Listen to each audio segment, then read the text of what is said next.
Neste momento, Senhor, estou a lhe pedir muita sabedoria para que possamos estar levando a palavra do amor e graça, para que cada pessoa ela compreenda e venha saber que nós somos filhos amados, que somos escolhidos nação santa para estar recebendo esta palavra que liberta, que cada palavra venha abrir os olhos do espírito de cada um, venha tirar as escamas para que eles venham enxergar espiritualmente longe e venha saber que somos livres para fazer a sua vontade, porque a palavra nos ensina isso.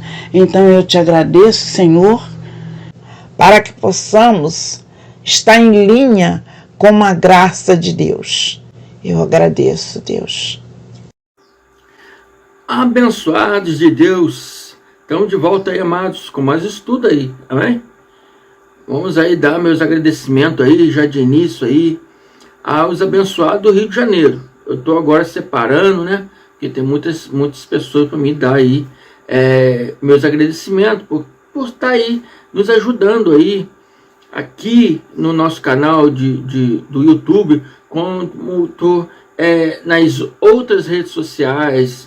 Estamos aí no Facebook, no Twitter, no Instagram, no TikTok. Então, meus agradecimentos a todos vocês.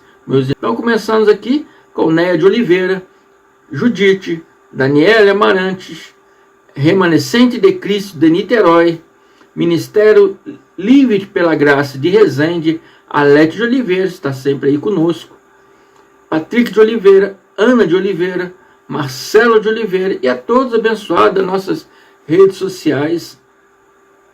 Agradeço a vocês, amados, por estarem aí comentando, compartilhando, se inscrevendo, né, dando seus curte-likes aí, e aqueles que ainda não se inscreveram, se inscrevam, abençoado.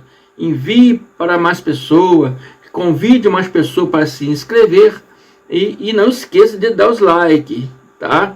Tem muitas visualizações, poucos likes. Vocês estão esquecendo de dar os likes, abençoados. Isso é muito importante aí para o nosso canal. Amém? Dê os seus likes aí, tá? E agradeço por todos vocês. Graça e paz. O tema desse estudo aqui é o fim do dízimo. Essa discussão que rola, dízimo, não tem dízimo. Já fiz vários estudos aí falando a respeito do dízimo, que dízimo era da lei, e hoje estamos no tempo da graça. Então existem vários vídeos falando sobre isso, e esse é mais um deles. Sempre houve sacerdotes de Deus escolhidos, né? Deus sempre escolheu pessoas para ser sacerdotes. Esses sacerdotes, ou sumos sacerdotes, né? Qual era a função deles? Trabalhar na organização das coisas sagradas, das coisas religiosas, das coisas divinas na tenda, quando ainda não havia o templo, e depois eles vieram também a trabalhar no templo, quando Salomão fez o templo. Vamos entrar aqui no nosso estudo para entendermos melhor sobre esses sacerdotes, né? Em Números 3, então Iau Deus diz a Moisés: convoca a tribo de Levi e apresenta-os a Arão e seus assistentes.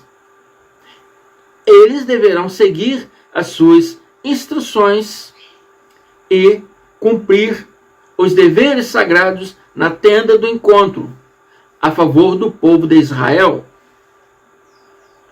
Contudo, apenas Arão, preste atenção, pessoas, apenas Arão e seus filhos poderão desempenhar a função de sacerdotes. Apenas Arão e seus filhos poderiam trabalhar como sendo, né, um sacerdote, apenas Arão e seus filhos. Então, claro? Então, abençoado, vamos entrar aqui no primeiro ponto dessa questão. Primeiro ponto, para trabalhar na tenda, né, do encontro, ou depois, quando o templo foi construído, né,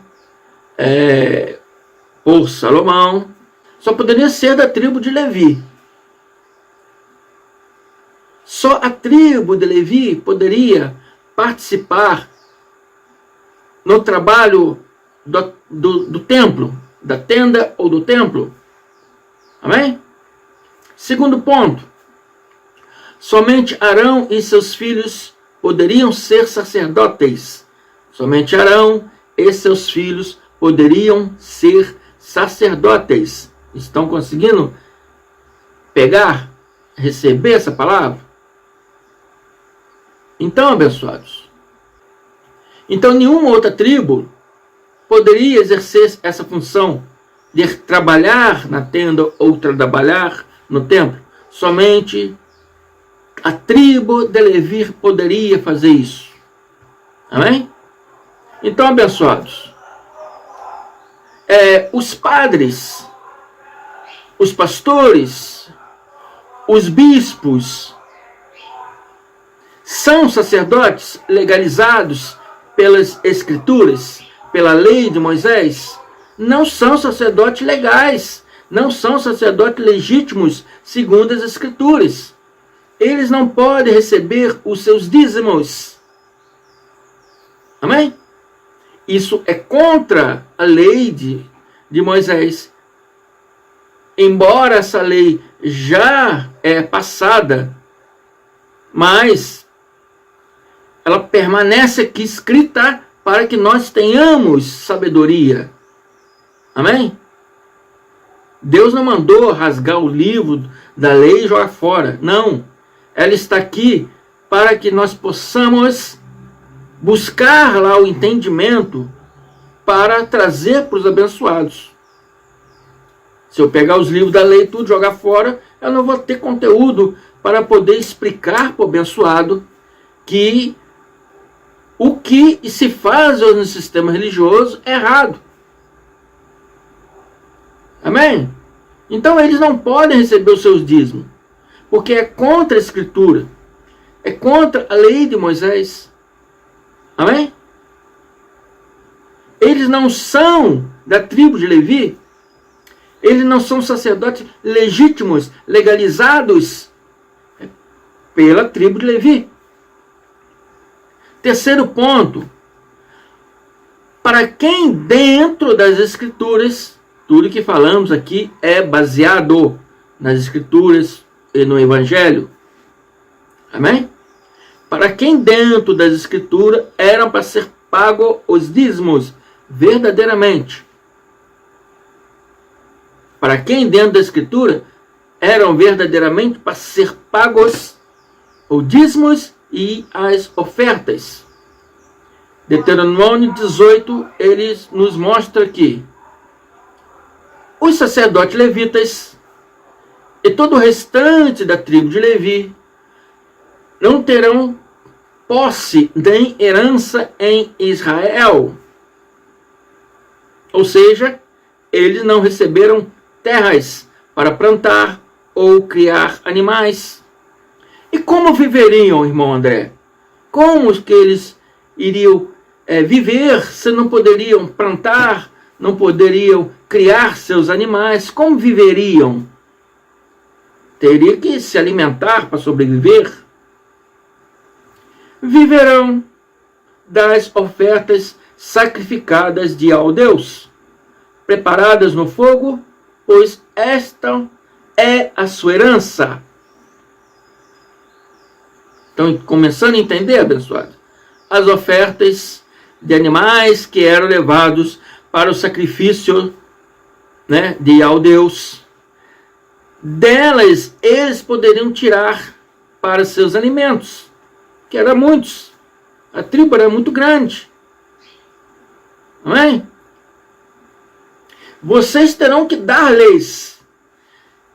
Quem teriam que dar-lhes? As outras tribos. Elas teriam que dar-lhes as primícias do trigo, do vinho e do azeite, as primeiras lãs da tosquia das ovelhas. Pois de todas as tribos de Al, seu Deus, escolheu os levitas e seus descendentes para estar na presença de Al Deus, para ministrarem sempre em seu nome. Abençoados. Os sacerdotes, os dízimos eram alimentos para alimentar os sacerdotes levitas e todos os trabalhadores do templo que não tinham terras, né, para plantar, para criar. E as primícias, ou seja, os primeiros dízimos, eram para as viúvas e os órfãos. Eles estavam em tempo de guerra. Muitas viúvas perdiam seus maridos, muitos filhos perdiam seus pais. Então, os sacerdotes recebiam dos irmãos de todas as tribos para se alimentar os trabalhadores do templo. Essa era a paga pelo trabalho deles.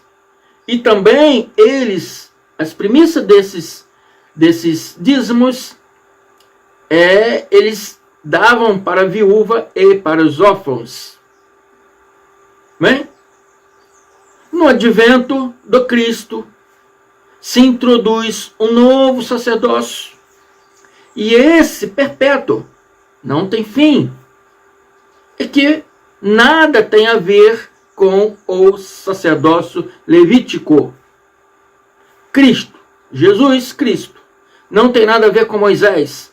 Não pode misturar nenhum ritual levítico da lei de Moisés com a Cristo, com Jesus. Não pode misturar as coisas. O sistema religioso todo estão misturando as coisas. Dizem servir a Cristo, mas faz segue os mandamentos que Moisés ordenou. Isso é uma prostituição religiosa.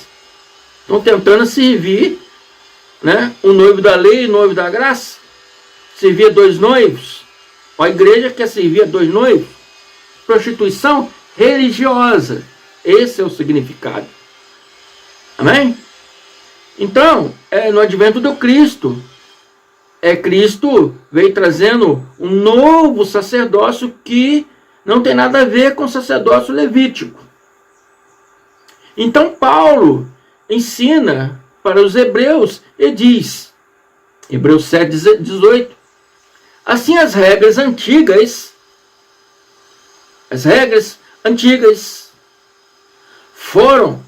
passaram, não servem mais, não valem mais, foram anuladas, pois eram fracas e inúteis. Já que a lei de Moisés nunca foi capaz de aperfeiçoar nada, surgiu em seu lugar uma esperança melhor. E essa esperança que permite que nós nos aproximemos de Deus. Na lei de Moisés, só os judeus poderiam se apresentar a Deus. Na graça, o tempo que estamos hoje estamos no tempo da graça, todos têm acesso a Deus, porque hoje Ele mora dentro de cada um de nós. Todos temos acesso. Naquele tempo, Deus morava só no templo, e só os judeus ou os prosélitos poderiam ir lá no templo para adorá-lo. Os gentios não. Eram separados. Os gentios, eles não poderiam nem chegar perto. Era maldito para eles. Hoje, essa esperança permite que nós nos aproximemos de Deus. Essa esperança é o evangelho do reino, chamado por Paulo de graça de Deus, estabelecido espiritualmente, no madeiro. E fisicamente, no ano 70. Estão mentindo, abençoado, e criando suas próprias doutrinas, sem base nas escrituras. Amém? Sem base histórica, tem base nenhuma nisso. Amém, amados? Fujam disso, abençoados. O seu dízimo não é para ser dado mais no templo e nem nas igrejas atuais. O verdadeiro templo, a qual era para ser pago o dízimo, foi destruído em 70. Por que foi destruído? Para que a graça de Deus se estabelecesse fisicamente, definitivamente, e a lei de rituais e mandamentos, sacrifícios, orações fosse anulada. Porque pela lei ninguém será justificado diante de Deus, mas pela graça sois salvos mediante a fé. Isso não vem de nós, é dom de Deus, não por obras meritórias do homem, para que ninguém se glorie. Amém? Ouça aí, né? Várias vezes aí, para poder entender melhor. Tá dado o recado. Até mais. Graça e paz.